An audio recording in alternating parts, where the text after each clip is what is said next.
Balita mula sa Konsulado General ng Pilipinas sa New York.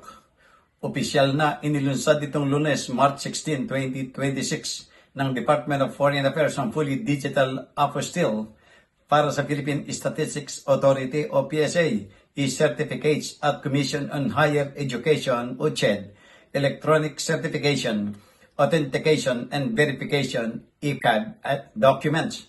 Ang Apostille Convention na sinalihan ng Pilipinas noong September 2018 ay nagpapadali sa pagpapatunay ng mga pampublikong dokumento para magamit sa ibang bansa.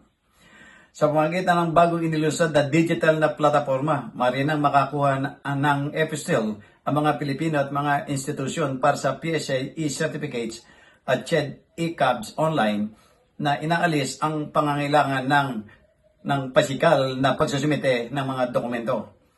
Ang sistema ay nagpapabilis din ng oras ng pagpoproseso at nagpapahintulot ng ligtas na digital na pagpapadala ng mga na-authenticate na dokumento na tinitiyak ang isang litas, nasusubaybayan at pandaigdigang kinikilalang pagpapatunay. Ang ganap na digital na serbisyo ng apostille ay maring ma-access sa pamagitan ng DFA e-apostille portal sa apostille.gov.ph.